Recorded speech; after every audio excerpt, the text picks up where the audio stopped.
Hey YouTube, it's EvanMagician34, and this is your Choose the Deck number 3 winner. Shouldn't come as too much of a surprise to you, especially if you read the title. It's Time Wizard. Quite a landslide win for this guy. So my only stipulation for building a deck around him, obviously, is that I must run 3 copies of him. And I'm actually rather impressed with this deck. I like it a lot. It's so much fun. I think I'm actually going to keep playing it for a while. Because, like I say, it's just gosh darn good old clean fun. Okay, actually, it's more like fun at your opponent's expense, but hey, that also works.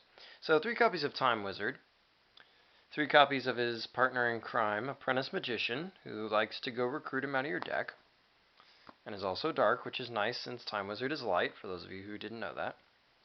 There's also Old Vindictive Magician, a nice alternative target for Apprentice if you don't go get Time Wizard. Um, Time Wizard's big mass destruction possibility is nice, but when you absolutely positively have to kill something, you can just go get Old Vindictive.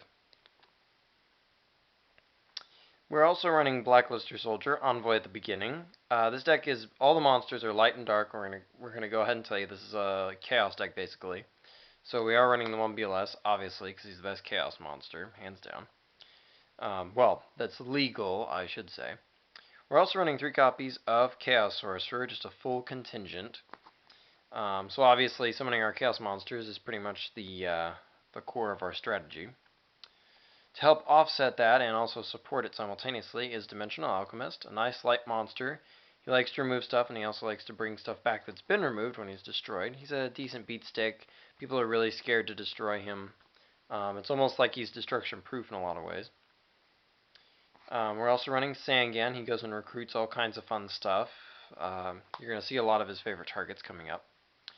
We're running 3 copies of Battle Fader. He works exceptionally well with Dimensional Alchemist, and he and Sangan get along really well too. There are a number of cards that actually like remove from play things in this deck, which shouldn't be a big surprise. This is good for when your Time Wizard backfires on you, which will happen from time to time. I mean, obviously, what you try to do is you get them to attack your Apprentice Magician when they have several monsters on the field, maybe get another Apprentice, and then off their last attack you go get Time Wizard, flip him face up on your own turn, try to pop their field. If it fails, no big deal, now you have Chaos Materials. If you succeed, well then, great, you blew up their field.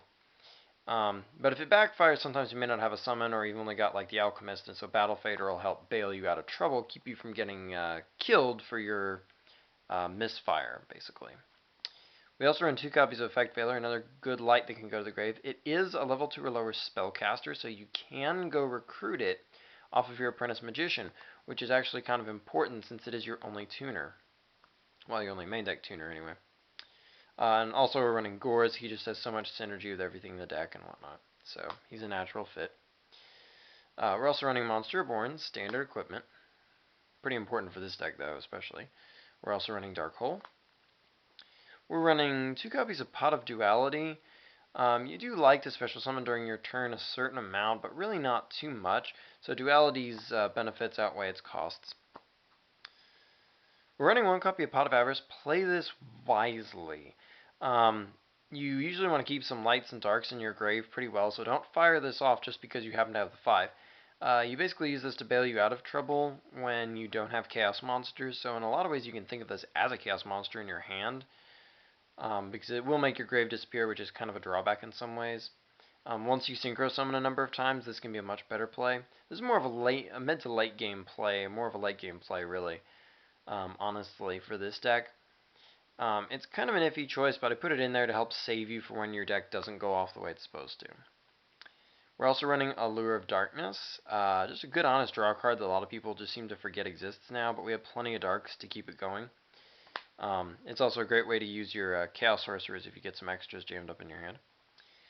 We also have Burial from a Different Dimension. This can help balance the Avarice, and you're going to be removing a lot to your Chaos stuff, obviously, and your opponent might help you with Bottomless, or they're on BLS or something like that. So, needless to say, Burial, good choice for the deck.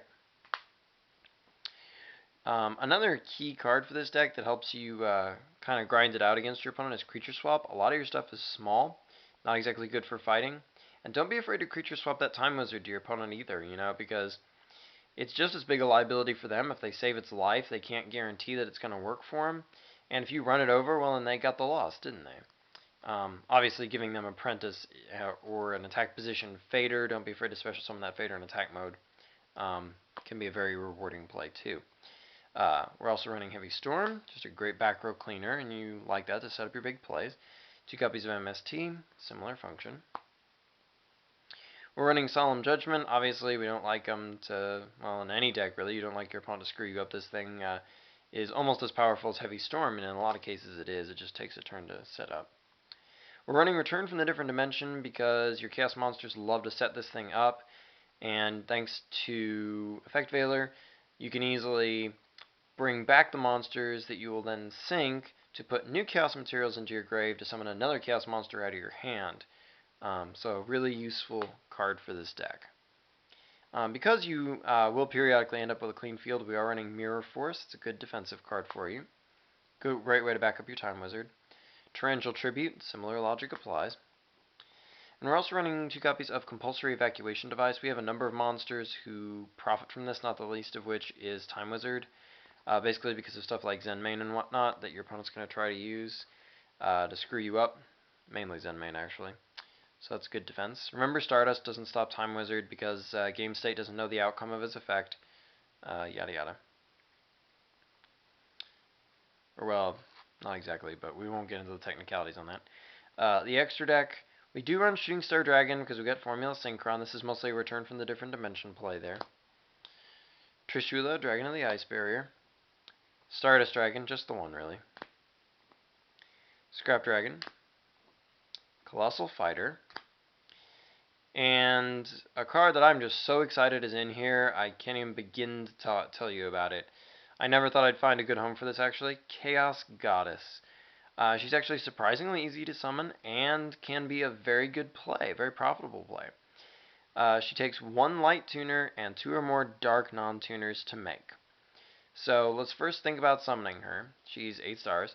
So that's your Chaos Sorcerer, that's 1 dark monster, plus the Battle Fader that you summoned during your opponent's previous turn. So that's 7 stars worth of dark monsters, and then your Effect Veiler, your only tuner in your main deck anyway, other than things you can steal with Monster Reborn, obviously, or Creature Swap. That's your 8 right there. Your 1 light tuner, that's 1 star, your Battle Fader, that's a dark star, and then the remaining 6 stars are all Chaos Sorcerer. And what she does is, once per turn, you can send a light from your hand to the grave to pick a level 5 or higher dark monster in your grave and special summon it. And it can be used as a synchro material, but you don't really care. So basically, you pitch a light monster out of your hand as soon as you make her, and she special summons back that Chaos Sorcerer that you used as a material to make her in the first place. So basically, you've got Battle Fader on the field from the previous turn. You go, Chaos Sorcerer, fry their monster.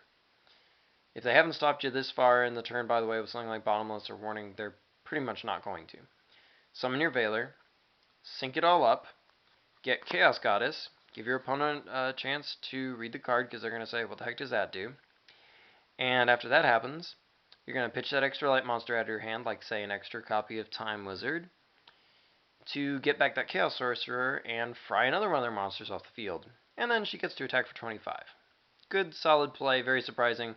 It'll definitely raise a lot of eyebrows. So, it's just fun to do. Black Rose Dragon. Chaos Sorcerer plus Effect Veiler is going to be a lot of your sinking in this deck. Ancient Sacred Wyvern, because Veiler's light. Arcanite Magician, because Chaos Sorcerer is a spellcaster. Exaber Urbellum, because if they've only got like 1 monster on the field, you can cook it with your Sorcerer, then sync up for this guy, and hit him to punish them for holding too many cards in their hand. Bryonac, Dragon of the Ice Barrier. Hard to sync for, but you can do it off like Return, pretty much. This is the easy way to do it. Hyper Librarian. You're not going to sync for 5 very often. Ally of Justice Catastor, but when you do, it'll be off Return, so Librarian could profit you. Armory Arm. This is basically Sangan fodder right here. But once again, with Return, it can make some impressive plays. And Formula Synchron. This is basically Fader plus Veiler. Alright, and that's the deck. It's a lot of fun, very interesting, all kinds of possibilities, and anytime you're running Time Wizard, it's bound to be fun. So anyway, till next time, rate, comment, subscribe, and check out my channel for more cool gaming content.